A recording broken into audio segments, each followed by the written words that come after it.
Blunty, I've been thinking about a question. What is the hardest thing in FPV? What is the hardest thing in FPV? What's the hardest thing in FPV? Keeping up with all the new products that come out every month. Ha ha! You like that? Absolutely. And that's why I'm so thankful for the opportunity to sit down with you and go through all the new products that have come out. Well, not all, because actually there were a ton of them this month. So we're going to try and be a little selective and focus on like the most interesting ones. But stay up to date on the new products. And how about, you know what we should do at the end of the video? Giveaway, probably, right? A giveaway. That's right. Absolutely. We should give away one of these products, one of these fancy new products to some lucky winner. In fact, probably give away a few of them, you know, like we do every month in our new product roundup and giveaway. I kind of imagined that when I did the jazz hands, like a transition would happen, but I don't actually have a transition ready. So let's just get right into it. This month, the first product we have to talk about, it's the GoPro Hero 10. It literally just this morning released. What do we know about it? Well, there's quite a few changes. Overall, I think most people will be happy that we're okay with the 9 because there's a lot of upgrades, but it's actually a little bit lighter. So it comes in like 5 grams lighter than the Hero 9, but we get a new processor, so there's faster stuff inside of it. They're saying the Hypersmooth is better, goes up to 45 degrees with the new Hypersmooth internally. Wow. They've got 5.3K 60, 4K 120, 2.7K 240. If you like your slow-mo style stuff. Yeah. And yeah, just a lot of different features here for people who were already into the GoPro family. Yeah, I'm really pleased that it didn't get any heavier. You know, the 8 was heavier than the 7 by a small amount, and then the 9 was heavier than the 8 by like a big amount. It's nice that that trend didn't continue. And for anybody who says, well, I just am recording at 1080p for, what do I care about 5K? Bear in mind that that extra resolution is useful because when you're doing hypersmooth and stuff, it's zooming in on the shot in order to sort of stabilize it. So that wider field of view and higher resolution means that you can actually, even if you're only shooting in 1080, but especially if you're shooting in 4K, you get additional field of view. It's pretty nice. The big question, Blunty, is will you be switching over to Hero 10 for all your freaking, freestyle madness? It's definitely too fragile for that, I think. But I think anybody who wants a really high quality video, the same people who switch to the 9 will definitely want to switch to the 10 because the quality is such a high upgrade. Yeah, I agree. The problems with the 9, I mean, does this have a replaceable lens or is it like the 8? I can't see if that's molded in. No, it's like the 9, so you can swap them out. Oh, and that's I believe good. it's the exact same form factor, so the max lens will work and all that. Okay, well, that's nice. The big thing about the 9, in addition to the weight, was that front screen definitely compromises durability. Although, hey, so you break the front screen, well, you basically are in the same position as if you had an 8 or a 7. Now you just don't have a front screen anymore. But then the price, $400. I think the excitement for me when a new GoPro comes out is that the last generation is now going to get cheaper. So yes. I haven't been buying 9s because they're too expensive. And really, I haven't been buying 8s either. I've been buying 7s. And so now maybe I'll buy 8s. All right. Well, if you are interested in checking that out, we do have links to this and all of the products we're going to be talking about this month. This is going to be a long video because there's a lot of products. There are links in the video description, and there are chapter markers in the table of contents in the timeline if you want to scroll through there and just look for products that you're particularly interested in. As a reminder, those are affiliate links. One of the ways that we support the channel is by clicking those affiliate links. Just click the link, do your shopping, check out. I get a commission. That's all you got to do. Moving on. Blunty, I think the place that I'd like to start this month is with bind and fly quads, and there are a ton of them. So we're going to at least take a short look at some of them, a longer look at other ones. And the place I'd like to start is the iFlight Nazgul Evoque. So the Evoque replaces the Nazgul 5, which is iFlight's 5-inch sort of bind and fly, but they've kind of tried to make it, I don't know, like a little more premium. Like they've got these side plates They've got these LED light pipes. Let's see if we can find an image of it lit up. Yeah, there we go. LED light pipes through the arms. But the price has gone way the F up. So like that's the Caddx Polar one at $459. Here is the analog one at $300. That's kind of a lot to pay for a 5-inch bind and fly, isn't it? Yeah, for sure. Yeah, I'm not really sure how many people are going to be super interested in this. So is this completely replacing the Nazgul 5s, or are they kind of doing both? Do you know? Well, that's the reason I've got this page up, because GetFPV currently has a Nazgul 5. This is the Caddx Polar version with a Crossfire receiver in stock. It is $418. This Nazgul Evoque is $459 with Crossfire $488, $500. So the Evoque is about $80 more than a comparable Nazgul 5. And if you compare the analog versions, and I don't know if they're still in stock anywhere, the analog Nazgul is about $210 and the analog Evoque is about $300. And I can't tell how much of this is just the silicon shortage driving prices up versus they think this is a more premium product. Yeah, I'm not sure that I would pay the difference, but it is interesting to see that they are at least creating this, like this niche product maybe. I don't know. They have a lot of them, so I don't know how niche they were going to call it. Like you said, it may be because of the parts differences, and maybe they were like, well, we could spend a few bucks on LEDs to make them look better if we're going to have to charge them $70 more for the, for the components inside. Maybe it's something like that. Yeah, that is what it feels like is happening. I would say if you can find a Nazgul 5 for $210, you should totally jump on it. They won't eventually they'll sell out, and I think they won't exist anymore. I don't think they're going to keep making them. If they did keep making them, I don't think they could keep making them at that price, not in today's environment. But eventually the Evoque, $300, it looks like that's just about where a bind and fly 5-inch is going to be, compared to the Diatone Roma F5 V2, which is $270. Which is exactly what I'm going to do. I have an Evoque. It's actually back there behind me, and I'm going to be reviewing it. So we'll see. But $270 to $300 for a 5-inch bind and fly may be the new normal, unfortunately. So if we're looking at that price point and checking out these 5-inches, why don't we look at the T-Motor FT5? So that's going to have the air unit with the Polar. That's going to come in at around $420. It looks like it's similar specs. Sorry. Looks like it's similar specs. Like it's got the F7 and the 50 amp ESC instead of 55. Interesting. It is Pacer stuff, but it's interesting to see it come around 420 and it looks like it's that's without a receiver, right? Oh yeah. So if we were to add a Crossfire receiver, that'd be another $20-$25. Still about $50 cheaper than the Evoque. Doesn't have the cool LED side plates. But this is the full air unit, not the Vista. So you're going to get onboard DVR recording, Caddx Polar. It's disappointing that it's not a low latency camera, that it's a high quality camera, but that's pretty much all you can get today. Actually, hopefully that's not true. I was going to say, hopefully we'll see some bind and flies pretty soon here, coming again with the DJI or the Caddx Air Unit camera.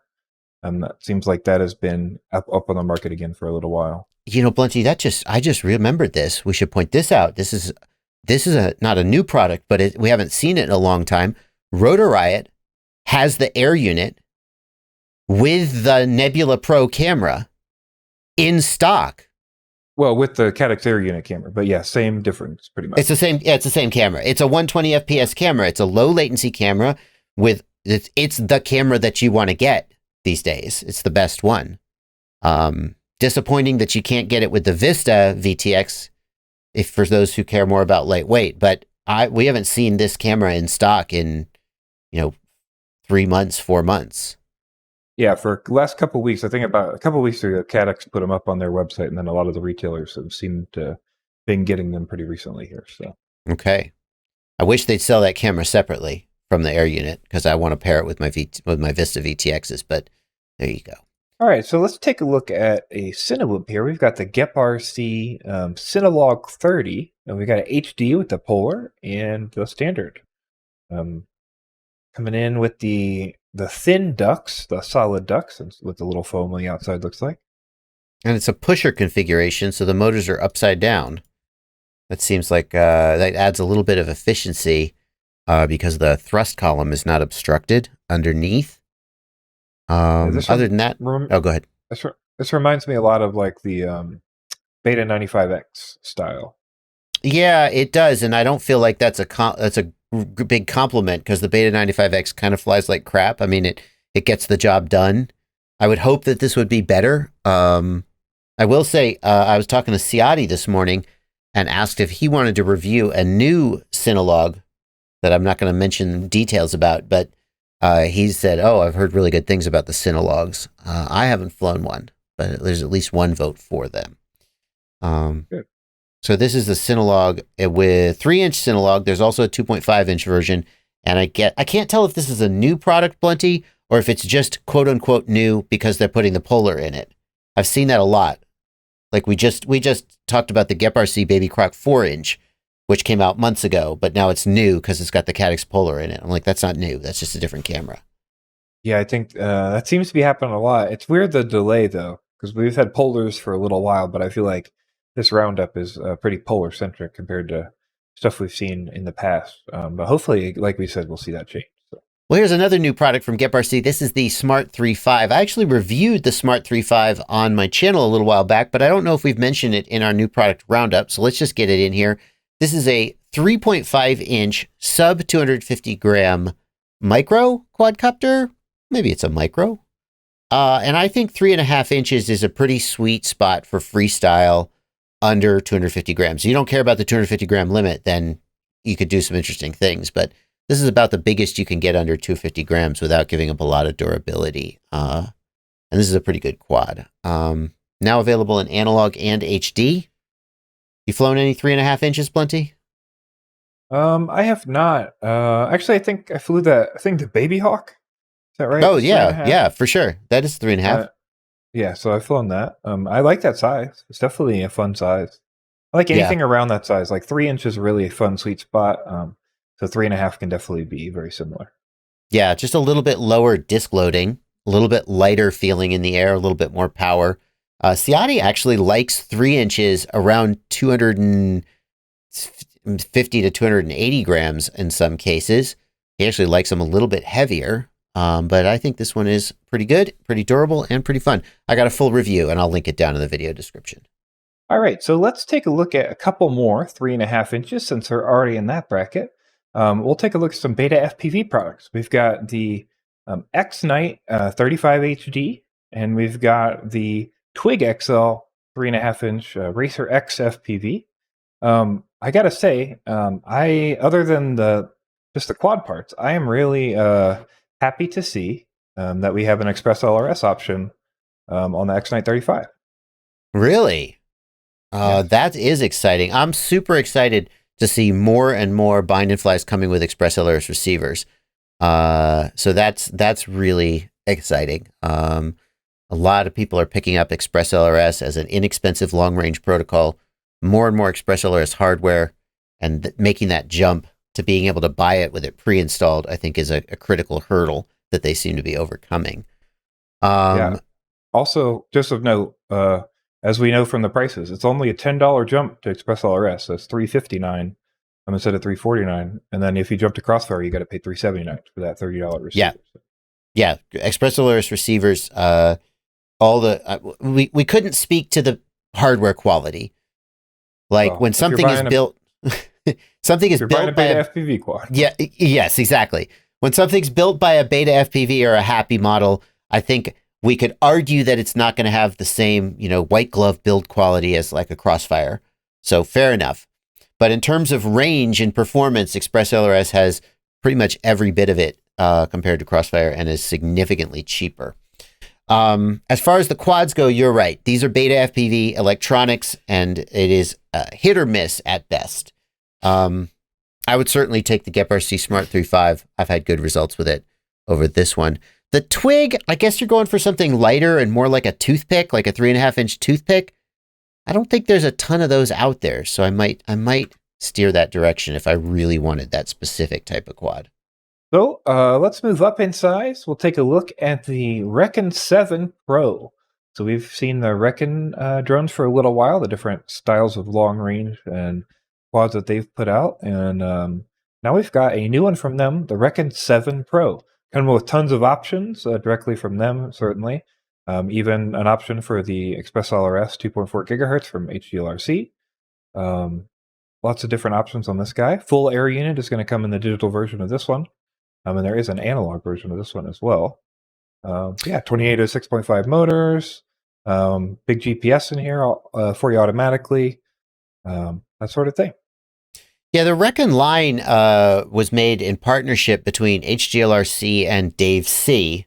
Dave C, well known for his Explorer quad that he developed, and a prominent long-range pilot and product developer. So quite a pedigree here.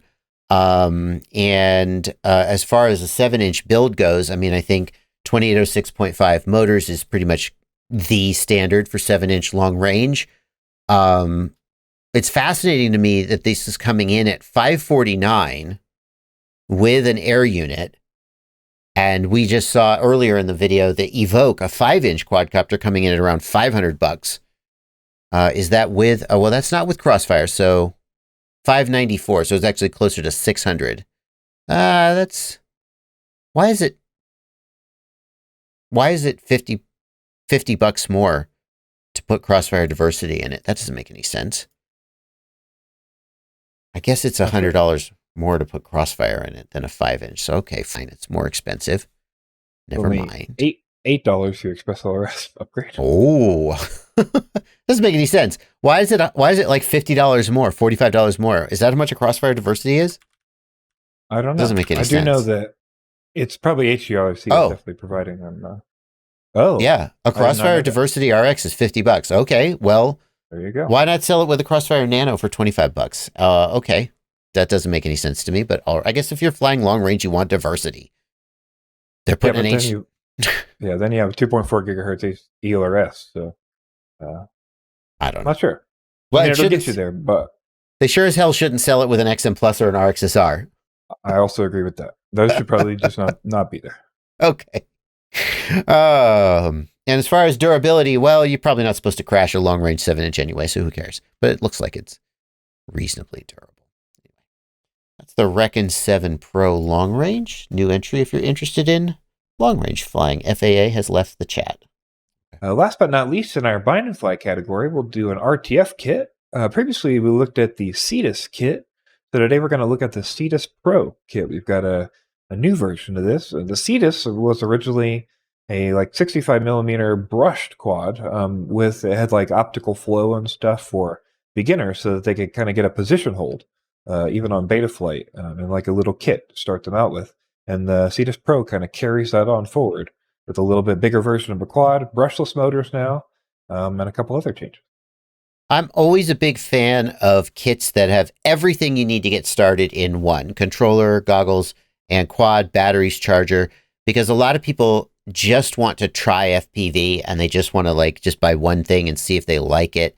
I think a lot of these kits have compromises. Like a lot of times the controller or the goggles are not the best, but being able to get everything in one is worth it.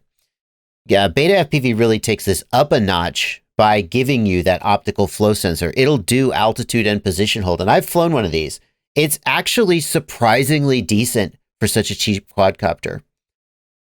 But the caveat, and this is true with all of them, is the quality. And I feel like there's a lot of people are going to buy this and be happy with it. But some people are going to buy this and it's going to die. The controller's going to die or the quad's going to die the first week they have it. And they're going to be like, this is junk, and get a bad first impression. Yeah, it is unfortunate, but that's the case.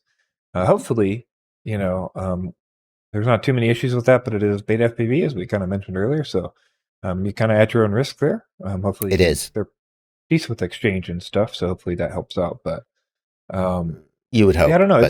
It's interesting because this also adds LiDAR. I'm not sure if the first one, the regular Cetus had LiDAR. It just had optical flow, I think. This one actually adds LiDAR. And then also, I'm not sure if it had all the flight modes in the regular Cetus. So this one does have like a standard acro, like for full acro. has an angle and that assisted angle where your throttle becomes your altitude control. Yeah. It's pretty slick. It's got a lot of features for the price, and a lot of people are going to be happy with it.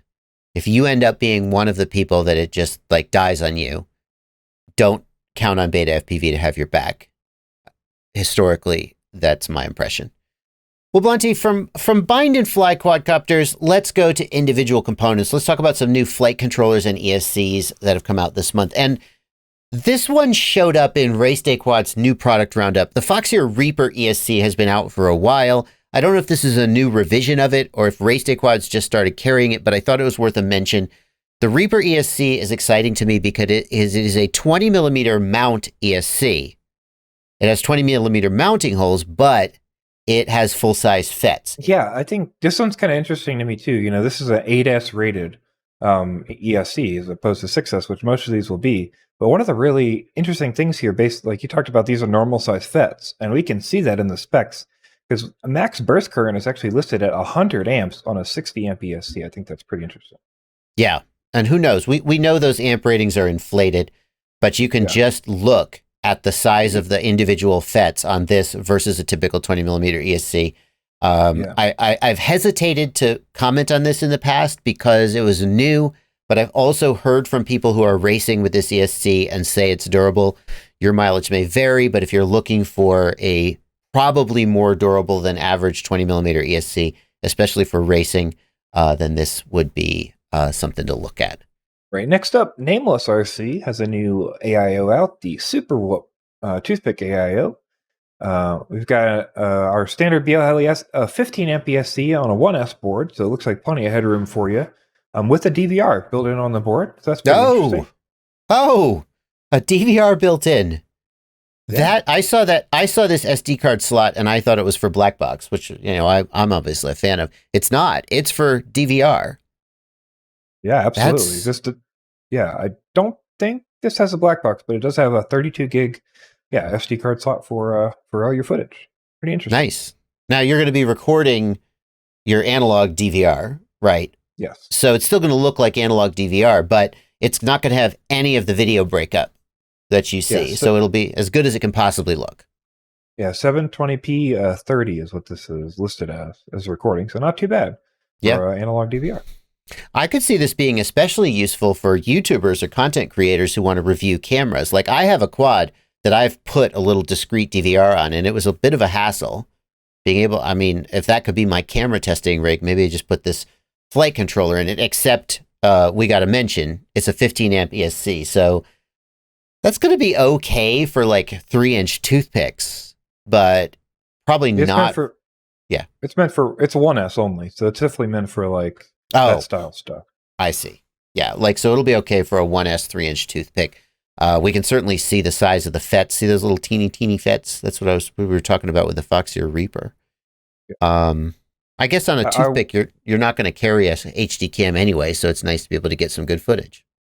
Yeah. Also, got to say, I really appreciate the pads. Thank you so much, because there's 3 full accessible UARTs along with everything else you need.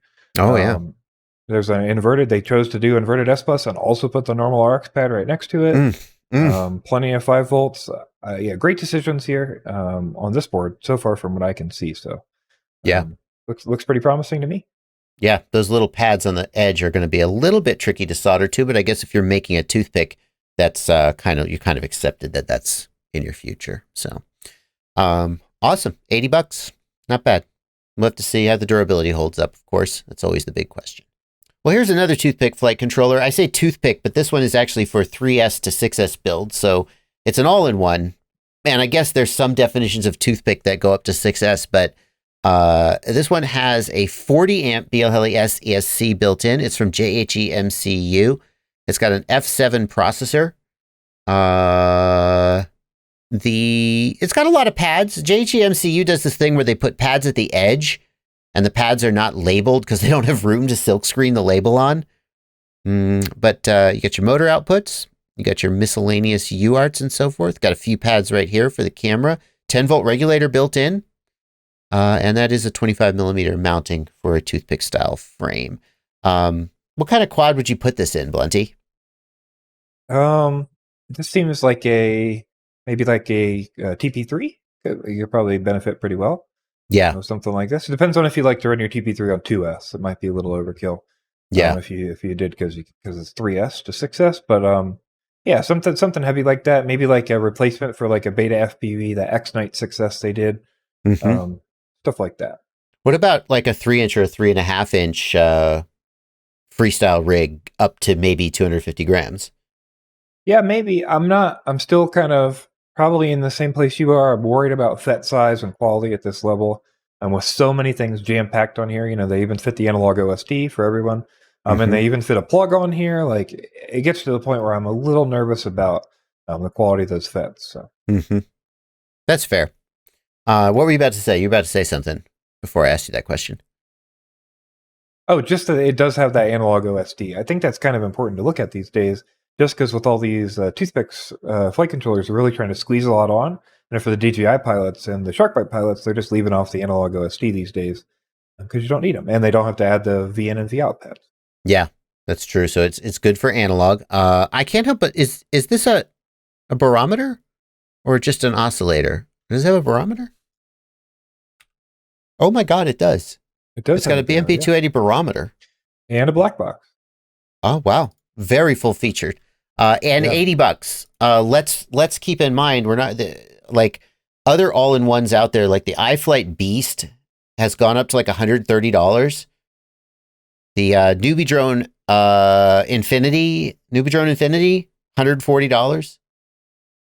Real quick, we should say this is an H7.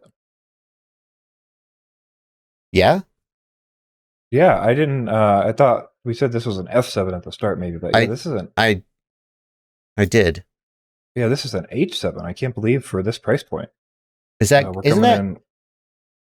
aren't there issues with Betaflight and bidirectional D-Shunt support on some H7 processors? On some, but I'm not sure that that's an H7 issue. I think the issue was that you had to use, I think the issue with that, I believe you're talking about the Beast H7. The Beast H7, and I believe that issue was because they wanted to run a 4.3 build for the Barrow, and that build wasn't ready for the H7 to work with bidirectional D-Shunt. I see. I think it was so like that. This one should be fully functional. I believe it should be fully functional. This is a shockingly low price. In fact, we have to wonder if this is built on some old stock and it will go up in price like everything else has. But for now, $80 is a hell of a deal for these capabilities. All right. So now let's move over to FPVCycle. We've talked a lot about FPVCycle in the past, and one of the big things we've discussed is cloning and copying. Bob's had a lot of issues with that in the past, and it has made, he named his motor the 30 millimeter motors, the big motors. A lot of these changes were made to avoid the cloning. But this is a different attempt from Bob. Bob decided to kind of do the other thing and flip the opposite way with these boards. So you're seeing the first version of the FPVCycle Whoop Stack flight controller. This one is from DarwinFPV. And the idea behind this is basically, here's my design. Everybody make this if you want. Hopefully, whoever makes it the best, people will buy it. And that's, kind of what we're seeing here. He's kind of doing the thing that Express LRS is doing, where they open source the design and then manufacturers make it. And is that the gist of it? It seems kind of like that. Yeah, he's basically like, hey, here it is. I'm going to show it too early. I don't really care if you copy it or not. And I think we've seen 2 versions of it in the Patreon so far come through just for previews. I think this is the first one we've seen for release. I think this is pretty neat. This is Bob's new idea with the kind of the stacking design here, where you've kind of fit the pads such that when you put them together, they kind of they look like one board. Yeah. One of the things Bob is known for is a fanatical devotion to quality, to the point where his 1S flight controller that he's been working on, he can't finish making it. He's been working on it for, it must be coming up on a year. And now they can't get the chips they need to finish making it because of the silicon shortage. But he refused to release it before the durability was at a point he felt comfortable with. I think we should probably assume that the boards made by this sort of everyone make it, I've just made the design, probably don't have that level of oversight. Yeah, I think, I don't know that he's overseeing in the same way. So I think this is kind of hopefully this is good. Everything seems good, and they followed the design. So one thing to note here as well is this is not a 30 by 30. It was a 25 by 25, a whoop mount, and so that's kind of the thing he's trying to do here is standardize, because there's a lot of issues sometimes, like we've talked about, with that FET size and such. And he's worried about reliability. I'm not sure with the FETs we're seeing here that we're going to see a lot of improvement there. It is interesting with all the space. I'm assuming because of the way the design works. You don't want to cover that space with FETs, but I would like to see a little larger FETs. But yeah, hopefully this holds up. The big thing that you can do with this flight controller that you can't do with Bob's perfect flight controller, Plenty. What's that? Add to cart. Very true. Very true. All right. Hopefully for a little while. For now. Yeah. Not once this video comes out. So we looked at the FPVCycle option for their AIO, or sort of AIO, their stack design for the AIO size, 25 by 25. So I figured we'd look at another one that seems similarly capable. Diatone has released a fat version, like a fat AIO that's pretty long. Yeah. An F4 35 amp AIO 6S. Yeah, so kind of interesting here. When you say fat version, I think what you mean is it's 20 millimeter M2 mount, but it overhangs the 20 millimeter size. It's not the typical exterior dimensions of a 20 millimeter board. Right. And I think they did this they call this the super big soldering pad. And they do this on a couple designs. So I think their goal here was kind of like, hey, what can we cram on this thing? Still put it on a 20 by 20 and then stretch the edges out so it's nice and easy to solder. So I think for a lot of builds, this will actually fit pretty well. It might be kind of nice. But again, as always, concerned with FET size. So you're probably doing this on a little smaller build. Yeah, on a 20 millimeter, like I could absolutely see this on a very lightweight 3-inch. Although on a lightweight 3-inch, you'd probably have a 25 millimeter toothpick instead of a 20 millimeter, but you never know. 3-inch and smaller, lightweight, where these ESC, this quote unquote 35 amp ESC is not going to get stressed too much. I doubt I would run this on like a 5inch 6S racing build. It would just blow up. But pretty cool. All right, Blinty, that's flight controllers and ESCs. Next up, let's take a look. We've got just a couple video transmitters, antennas, and sort of FPV video related stuff. We've also got this, the Foxeer Reaper Nano VTX. It's a new nano-sized VTX, 25 to 350 milliwatts, obviously designed to compete with the TBS Unify Pro 32 Nano. Similar in size, similar in output power, but big difference, supports IRC tramp protocol instead of smart audio, which means if you're using Ghost as your control link, you can wire it up directly to your Ghost receiver and control it through the Ghost system, since the Ghost doesn't support smart audio. So I thought that was worth mentioning. And it's only 25 bucks. Pretty freaking cheap. Yeah. Yeah.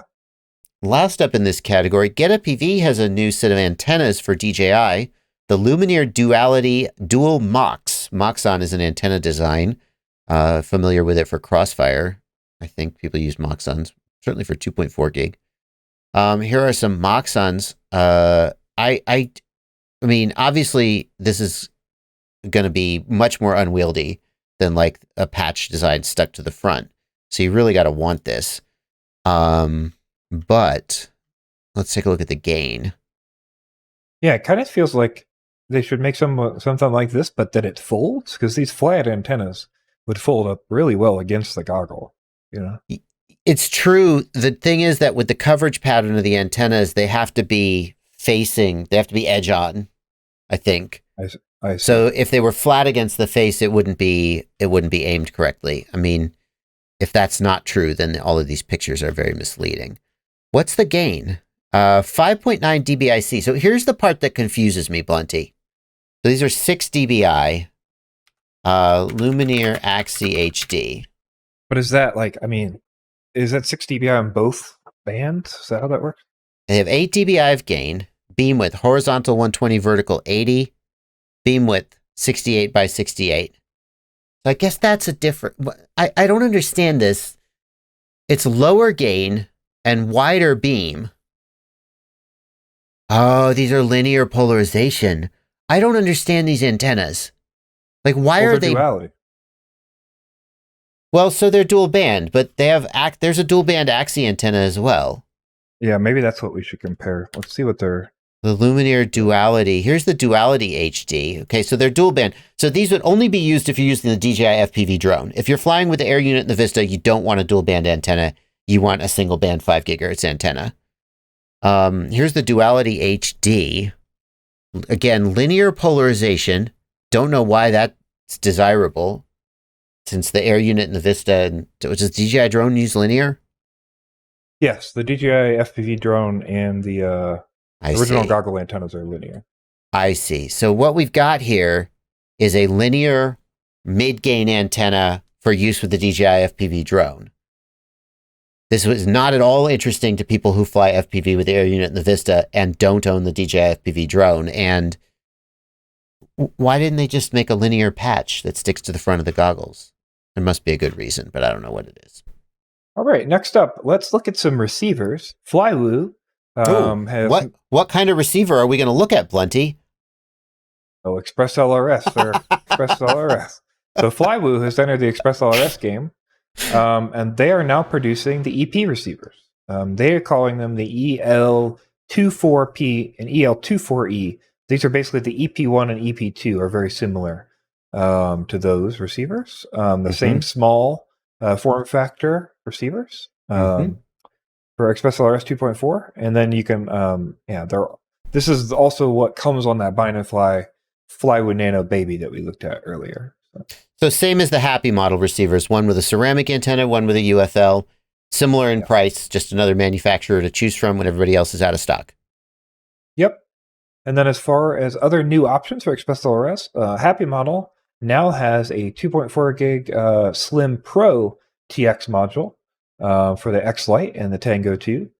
And that's going to have a cooling fan in it. And it basically supports up to 1 watt on 2.4. Is that the highest? Because BetaFPV has a slim module. Who else has a slim to Express LRS module?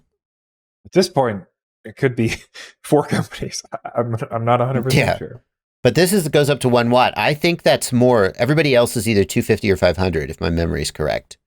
Yeah, I believe most radios will need some sort of external power to run 1 watt, but basically this is going to max out whatever radio you put it on. Nice. As far as what it can pump out. So. Nice. Not that you really need 1 watt, to be honest, but if you want the maximum if you insist on running 500 hertz and you want the maximum possible range, you could get it. Yeah. Great. And $55. Pretty reasonable. Well, Blunty, you can't talk about receivers without talking about controllers. And I was surprised to see this controller come across the table. The Jumper T18, which has come out, it's been out for a while. This is the Jumper T18 Pro V2. Let's see if we can figure out what's different about the V2 versus the V1. Interesting. This basically seems like, they just upgraded, I guess. Zipper case, LED backlights. Does it have the touchscreen? Oh, it does. They added the touchscreen. All right. Okay. So the original Jumper T18 didn't have a touchscreen. They said they would add it later, but then OpenTX doesn't support touchscreens. It took forever. And now it looks like they have added the IPS display with touchscreen support. It still doesn't work unless you install EdgeTX, presumably. OpenTX still doesn't support it. Other than that, it looks like they are shipping it with the Alps RDC90 gimbal, which is their highest end gimbal.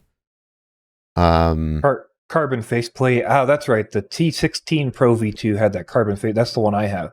Has the carbon faceplate on it. So that's another change they did here. So just a lot of looks like cosmetic and a few different feature upgrades. So frankly, $154 with TX16S Max. Let's see. The TX16S Max is selling for, well, the Max looks like it's selling for $300. That's with all the upgraded hardware.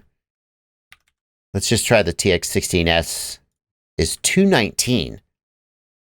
Wow. So that's a real, I don't give a crap about the R9 support in the T18. Yeah. I'm not interested in FreeSky R9. If somebody released an Express LRS firmware that you could flash to this, that would be super exciting. It would still be 900 megahertz though. Yeah, I know there were issues. Somebody tried to do for the original T18. I think there were some issues, and then I think there's just not enough people running it. So if this becomes popular, I mean, the price is killer. Maybe somebody got a good deal on screens or MCUs, or they had backstock. I don't know what happened there. Yeah. It's great. This looks like a pretty interesting competitor to the TX16S, especially at this price. The TX16S has Hall effect gimbals. The RDC90 gimbals are not Hall effect, but from what I hear from gimbal snobs, the RDC90 encoder is like, no, that's so good. I don't know. $154. I mean, just stick a freaking module in the back. Who cares what it's got built in? It's a pretty impressive radio at that price. All right. So next up, we'll look at the some frames. We'll look at the NewBeeDrone has the Mosquito XL. So this is the new version of the Mosquito frame that they previously released before. It's like a kind of a tiny little whoop frame that you can put a bunch of hardware on and fly around like a ductless whoop. It's reminding me of the Flywoo Firefly, which is a 1S, like a whoop with 40 millimeter props. It says you're going to be using 65 millimeter props, so significantly bigger. Yeah, so this is the XL version. That's a 2.5 inch prop. Yes, so this is the XL version, and so as opposed to the standard Mosquito frame we looked at previously, which is like would be your kind of flying whoop. This is a little bigger version of that. So sized for a toothpick flight controller. I guess the big question is, is who's going to build this out instead of building like a 3-inch toothpick? That's the big question to me. Why would you build this instead of buying a baby tooth or something like that and building a 3-inch toothpick? I'm not really sure. I think they're kind of just trying to kind of move in that spot. Also, this has got the 3-motor mount, so if you're trying to use whoop motors still, that's true. Yeah, I guess that's kind of where you're at with this guy. Yeah, they're recommending it with 0802 motors, so it is tiny whoop electronics, like literally tiny whoop electronics. Probably going to be using smaller tiny whoop batteries, I guess. 300 milliamp. So I guess this is more like a tiny whoop, whereas a toothpick started out as kind of a decased tiny whoop, but now it's kind of become its own thing. It's like, baby tooth with even smaller motors and smaller props. You say that, but that doesn't sound like a selling point to me. Like, baby tooths are so good. Right. All right. Yeah, I don't know. It'll be interesting. I'm interested to see hear how these fly. I know these are. I will say I know these are internally tested. Like the reason they release frames is because at least one person has it as a pet project and has been doing it. And I believe the person who did the Mosquito did this one and has been having fun flying it. So hopefully somebody will pick it up. Correct me if I'm wrong, but didn't we find the original version of the Mosquito on a previous new product roundup and also shit on it? It's very possible. And we were like, I think if my memory is correct, they had a mispricing. It was like way overpriced. And we were like, what the F are you thinking? And they were like, oh no, that's a mistake. So I kind of feel bad that now the second time this has come up, I'm like, why don't you just build a toothpick? I don't know. Probably a good reason. NewBeeDrone, please don't hate me. What's next, Blunty? All right. Next up, we've got Gravity Loss FPV's frames here. I don't think we've looked at any of these, so I figured we'd pull up the whole page, but I think specifically today, we're going to take a look at the titanium. We've got a titanium and a titanium lowrider, which is basically a slammed, I believe. Yeah, somebody emailed me this. I'm always interested. I mean, it's a very premium looking design. Like the carbon looks really, it's beveled.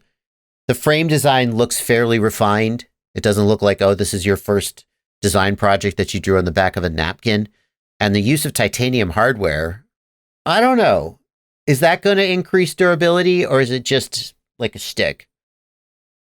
I don't know. I've heard many different ways to consider it, but I think the difference here is that basically instead of doing just hey, we put titanium screws in here, or hey, the whole frame's made out of titanium, they made an attempt to only replace the parts they felt would be helpful.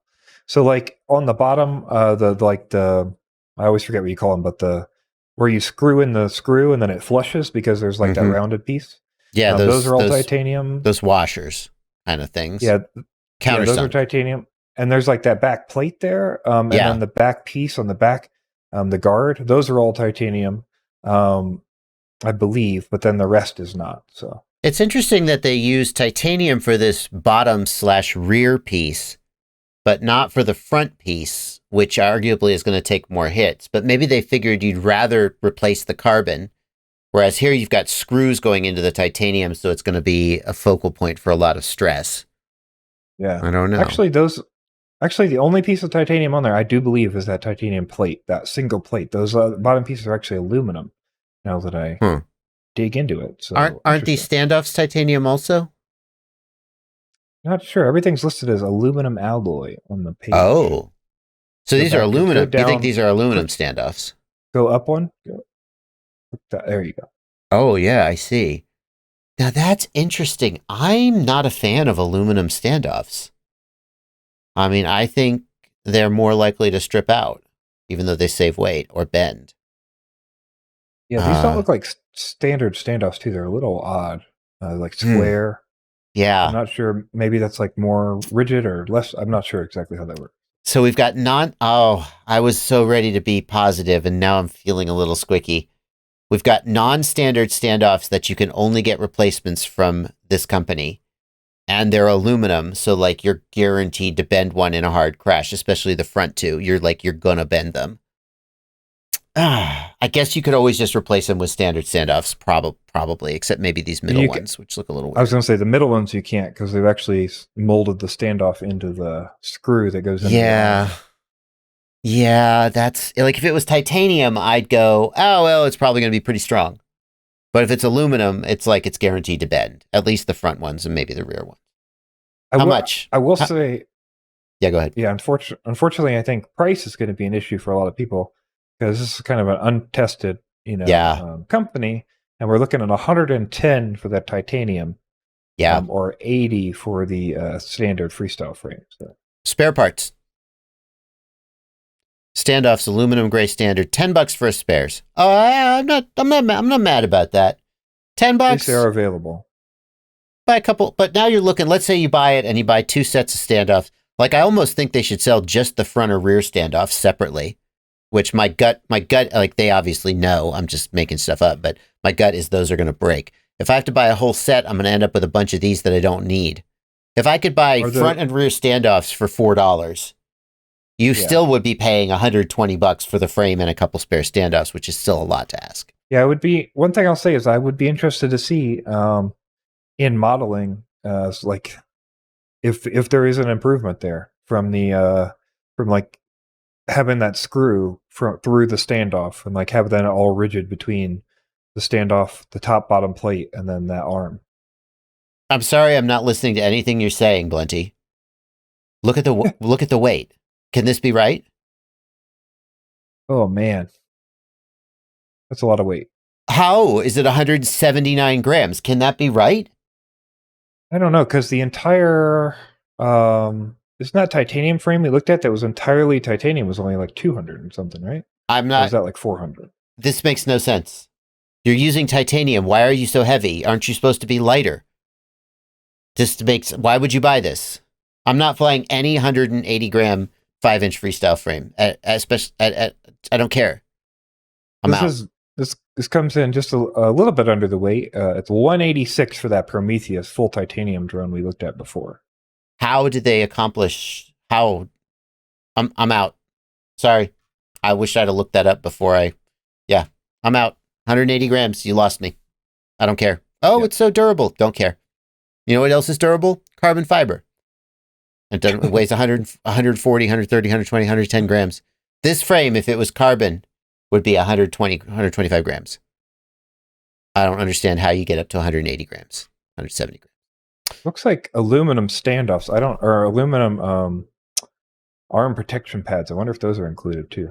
Maybe. I mean, aluminum standoffs are going to be lighter than steel, so they're saving weight, although they are big, thick standoffs. Titanium is, I guess, heavier than carbon. I don't know how the numbers. I almost wonder if that number is just wrong. If it's wrong, they should fix their website. If it's right, their product is a non-starter. Sorry, Gravity. I really wanted to like your product. Well, we got one more new frame sent to me by this company, LionRC. They didn't send me the frame. They just said, hey, do you want to take a look at this? They said, we have a new frame. Seeing how I just crapped on the Gravity RC, maybe they shouldn't have. But let's see what we think of this one, the Ranger LR4. Plenty? Gotcha. Well, I'm going to go ahead and say I have an issue because this is like the bottom. I don't know. It depends on how it works out, I guess. But this is the bottom plate is all one single piece of carbon, which can be good or bad. But on a 4-inch meant for long range, I am a little concerned with the arm width that we're going to see some resonance. Like that's more than like, hey, I'm worried about filtering. It's like, hey, this might affect the quad. So. Yeah, you're willing to forgive them durability because on a lightweight 4-inch long range, you would just say, well, don't crash it, right? Just as a long range. Yeah. Don't freestyle it. But you're concerned about resonance. Now, of course, they say they've tested and flown it. They've got this novel GoPro mount. This is for a naked GoPro. It mounts the camera up top. Pretty cool putting it out front like that. It centralizes it so it's not like above the axis. And maybe that helps with vibration some. I don't know. Now, this is interesting. It says... we also included an antenna holder that will allow you to remove the antenna for lay-flat travel without having to disassemble the frame. Yeah, maybe it's right here. You got the slit down the back. So the antenna pops in, maybe with a zip tie around it. I've seen that design in the past. Holds got some room for a GoPro here. Or not a GoPro, a GPS. Yeah. You know, the big question I think that you raised is whether there's going to be vibration or resonance issues that's going to create jello, that's going to ruin your footage. Certainly, they wouldn't have put the product out if they didn't think they had that solved. We'd have to see some flight testing to be sure. You say that, but BetaFPV released 3 versions of the 95X that all had jello. You're killing me. You're killing me. I have to say that. Okay. Okay, fair enough. Do we know anything about LionRC? I do not. Okay. Well, LionRC, either you're a reputable company who's put out a product that you stand behind, or you've put out a crappy defective product that's going to have jello. Can we find any? Like, let's see if we can find. Let's do them the courtesy. Ranger LR4. Let's do them the courtesy of seeing if we can find. No, there's no footage. There's no footage. Is there any footage out there, LionRC? It is still in pre-order, so I imagine it would have to be like from them. No footage. All right, Plenty. I can't find any footage of this flying. So I guess we'll just have to take a wait and see attitude. Now we come to your favorite segment, Blunty. Props and motors. Aren't you excited about all the new different sizes of motors that people are releasing lately? Sure. No, but be honest. What do you have against new motor sizes? What's your take? Okay. So basically, I have a couple points here, but I think the main issue for me is that we're basically, it feels like, we're just like picking numbers at this point, right? And hey, maybe they'll fit into slots where people will fly and they'll be usable on craft. But like, if we're playing the, hey, you can build anything game, then you could also have any motor. And at some point, we're going to have like a 1502, a 1503, and a 1504, and a 1504.5. And the 3 drones that ever shipped with the 1504.5 and the 2 batches that they ever made are no longer sourceable. And now you're like trying to find a close motor, or you don't get the special motor you thought you liked. I just have a problem with there's such a variety of these motors, and a lot of them are not being produced for like more than 1 or 2 batches before they decide like, oh, nobody wants this or it doesn't fit anywhere. That like, I don't know. It just seems like we're getting a overcrowded level of these motors. It means you can't source spares, right? Sure, is what you're getting at. You certainly, yeah. And because if you've got the only batch of 2407.35 motors made, and you need a spare, at the very least, you're going to have to compromise by getting a motor that's similar, or maybe you're just going to trash all those motors and buy 4 spares and waste motors. Also, I'll just say, like, I feel like we've come to a point where, when I started about a year and a half ago, almost 2 years now. And when I started, if you look at the options, it felt like, hey, we've got 7-inch, we've got 5-inch, we've got 3-inch, and then we've got a couple smaller things, and then whoops.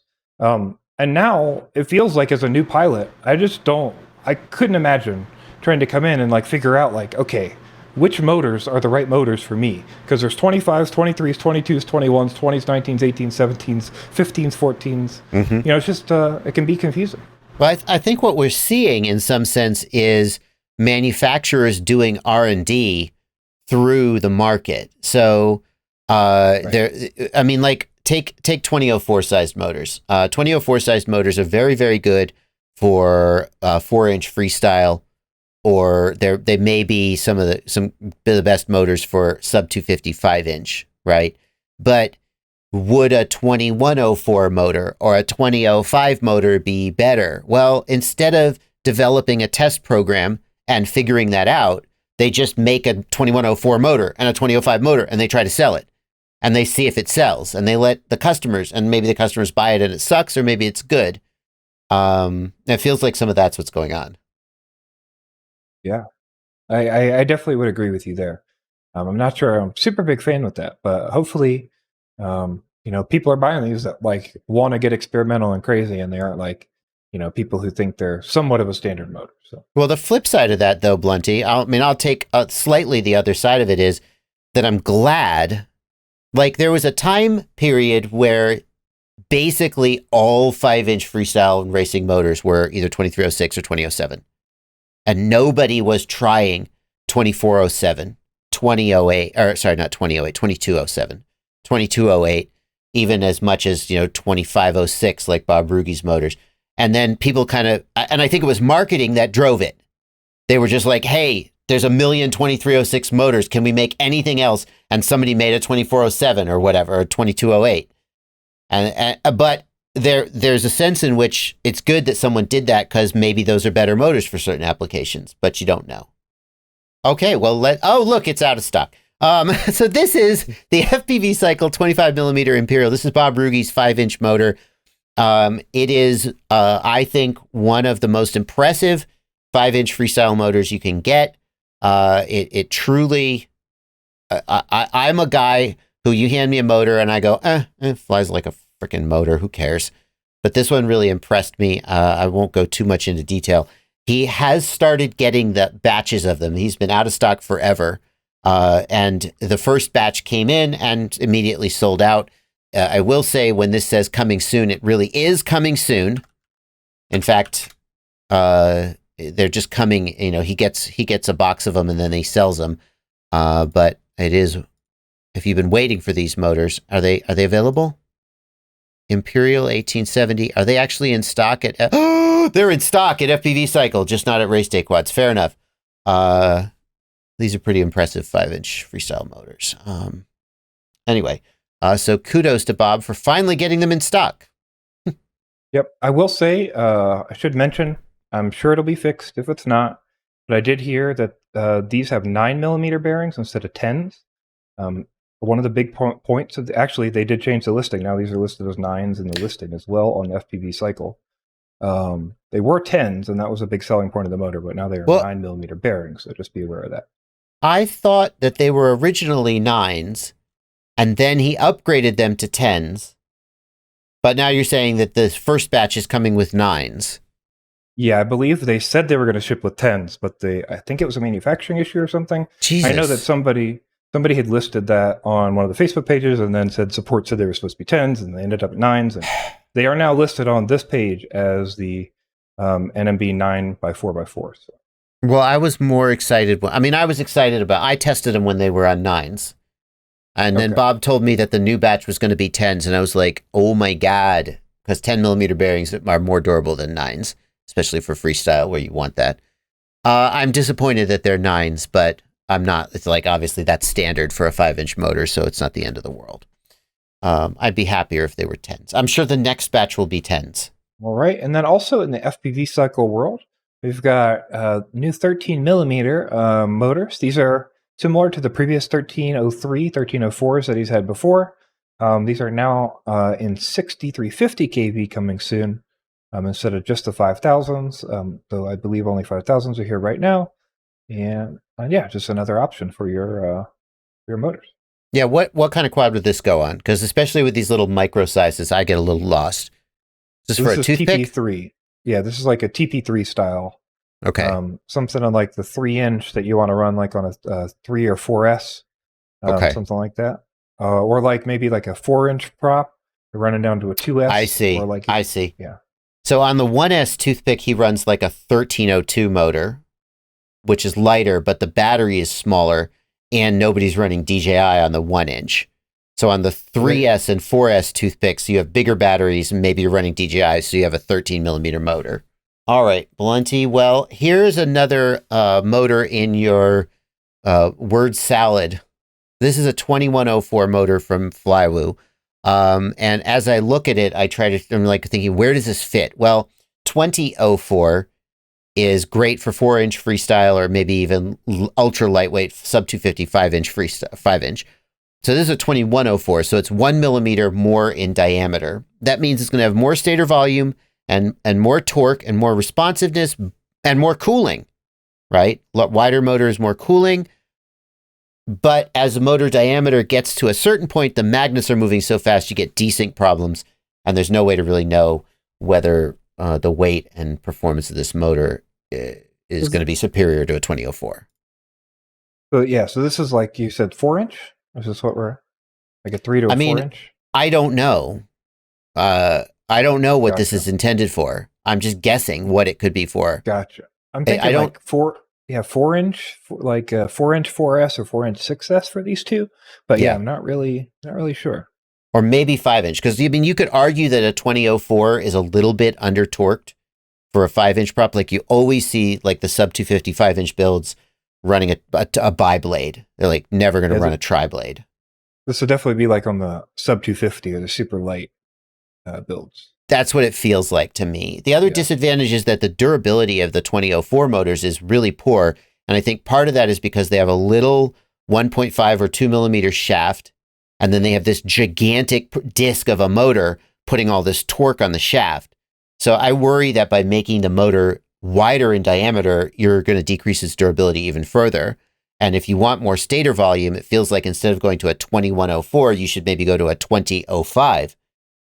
Which is a thing, except all the 2005s I've seen have a 5mm shaft and aren't made for T-mount props. So I don't know what to say about that. Yeah, I'll say if comparing, I pulled up the God Aerolite 2004, and those are meant to be super light is the goal. So those are 15.2 grams with wire. Okay. And it looks like these 2104s are only 16.8 with wire. That's not too bad compared to a lot of these size motors I've seen. Yeah. They are very light. So you're getting a notable amount of stator volume and torque and responsiveness for not much more weight. About a gram a motor. Questionable durability. Yeah, you can afford that on most sub 250 builds. Yeah, I think I would try these. I think I would try these on a 5-inch sub 250 if I had to guess what these motors are for. But 2004 is really plenty on a 4-inch, in my opinion.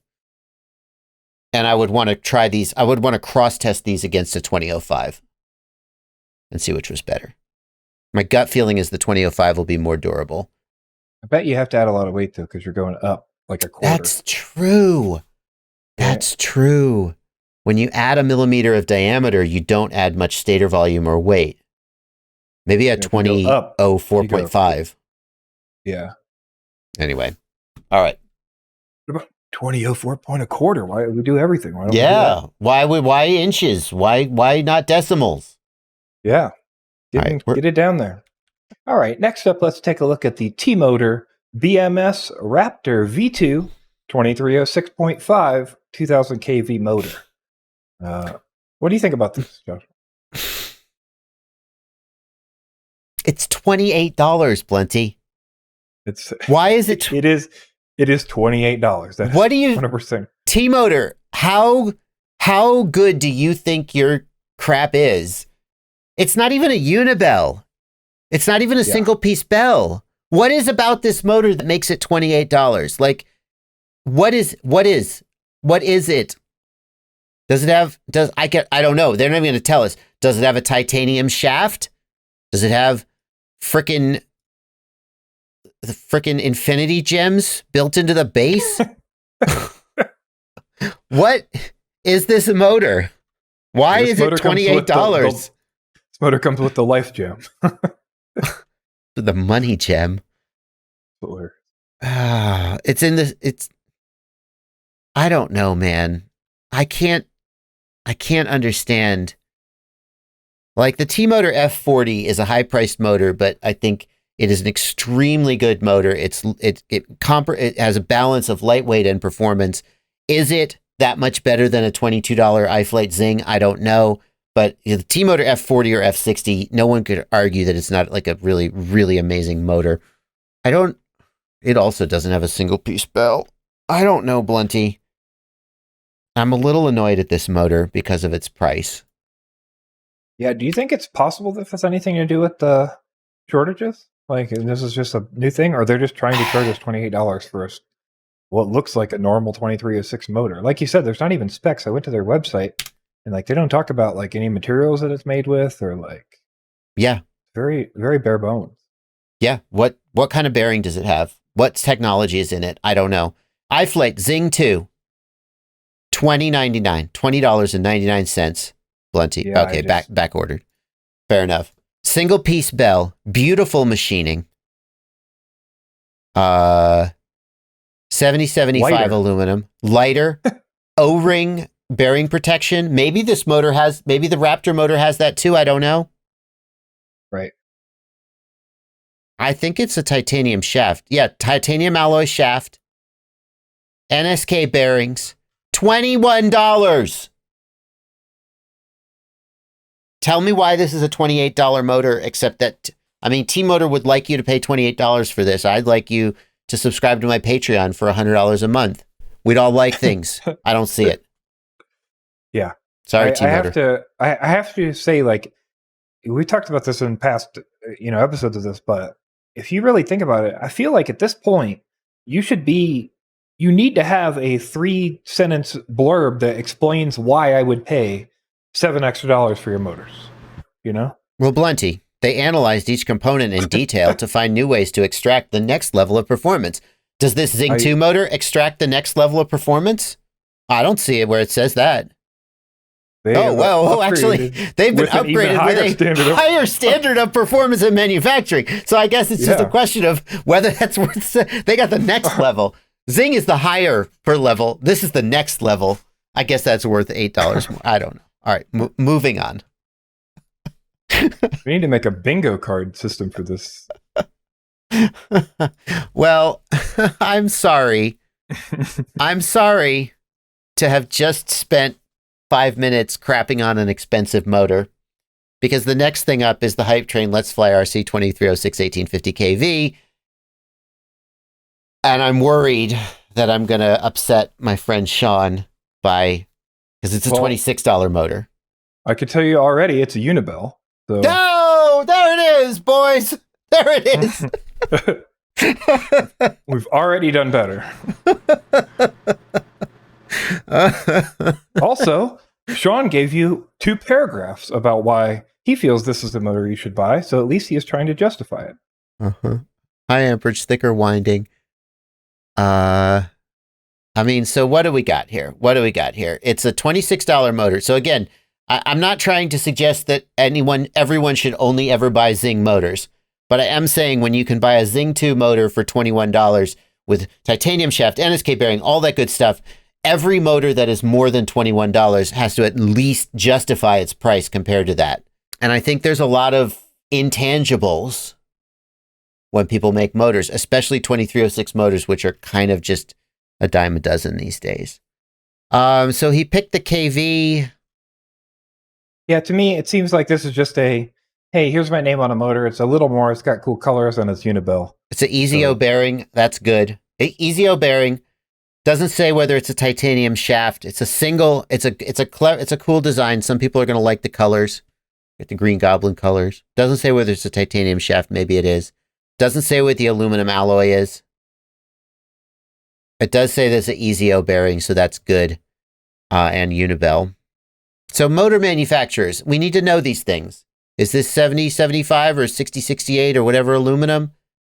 I appreciate, Rotorite, that you got the bearing and the other specs, but we really need all the specs to be able to compare these things.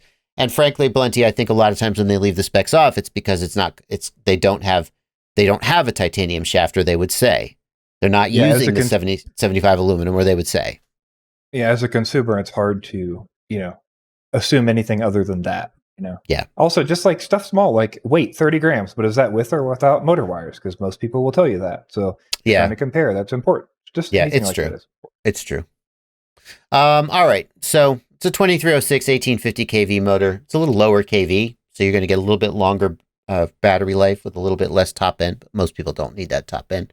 And of course, you're supporting Sean LetsFlyRC, who is an all-around great dude.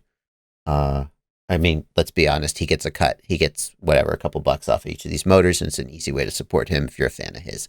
So, all right. Well, I've just been kicked out of Rotor Riot for being a bad shill. Moving on. Where are we going next, Blunty? All right. And last but not least on our little motor section here, we're going to take a quick look at the iFlight XING 1504. And I'll tell you, we can talk about the motor in a second, but I just learned that XING is called that because it's from a guy named Patrick XING. Yeah, Patrick, that's his name. Patrick XING. Yeah, I did not know that. I mean, that's probably not his birth name. Yeah, maybe it is. I don't know. It could be. Yeah, I don't. Yeah. Blunty. Oh, go ahead, Blunty. So I was going to say one thing. I've noticed is just that it seems very similar to the rest of the XING lineup. It's just a little bit bigger. I think this probably feels like a tiny trainer size, maybe. Yeah. Yeah. I'm excited about this motor because you typically see 3.5-inch builds with 1404 motors, which is a little bit small for a 3.5-inch prop. You don't get as much authority, torque, responsiveness as you would like, but the sub 250 3.5-inch builds need to save weight. They would be better with maybe even as much as an 1806. Maybe that's a little too much, but I wonder if this could be a great replacement for the 1404 motors you see on some 3-inch and 3.5-inch builds. Not quite to like a 1507, which is maybe overkill depending on the weight, but just a little notch up with a little more authority without adding too much weight. All right, Blunty, we got just a couple more things to get out of the way before we get to the giveaway. We decide what product we're going to give away this month. In the context of batteries and chargers, I wanted to show these new batteries from Flywoo, the Flywoo Explorer. It's a 4S 300 milliamp hour and a 4S 450 milliamp hour. Obviously, they're designed for lightweight 4-inch long ranges like the Flywoo Explorer, presumably. A little bit small for that. But I thought these would look like perfect tiny trainer batteries, to be honest with you. Yeah. So they look like they'd fit under a tiny trainer pretty well. XT30s. And speaking of XT30s, I'm super excited about these 1S 660 and 530 mAh. These are basically the perfect toothpick battery, 1S toothpick, with an XT30 on them. And previously, I think you've basically only been able to get batteries like this from FPVCycle, but now they're available elsewhere. Yeah, they were GNBs as well, so it looks like they've kind of carried that on to go into these. I'm curious to see size on these, because it looks like these don't look a ton bigger. They've listed sizes here. I wonder how these would really compare to like a 1S when you're flying them on a quad. It'd be cool to be able to fit, some more batteries in your standard quad, little 1S. Yeah, and I think if you're flying a 1S toothpick on like a BT 2.0 or God forbid a PH 2.0, XT30 is life. The only reason to hold back on that has been the unavailability of 1S batteries with XT30s on them. It's a tiny amount of extra weight, but God, the performance is so much better. I guess the unknown, Blunty, is the quality of the cells. A bad cell with an XT30 is going to perform badly, but GNB usually makes pretty good cells. And yeah, they make the FPVCycle cells too, don't they? Not 100%. I believe they at least make the FPVCycle GNB, like they did that release with FPVCycle for the XT30 batteries. So, yeah, they're definitely, I haven't ever heard anything really bad about GNB. They seem like a pretty standard battery. So if you're looking for something like this seems like a solid option. Okay. Last thing, Blunty, we've got a charger. A new charger's come out this recently.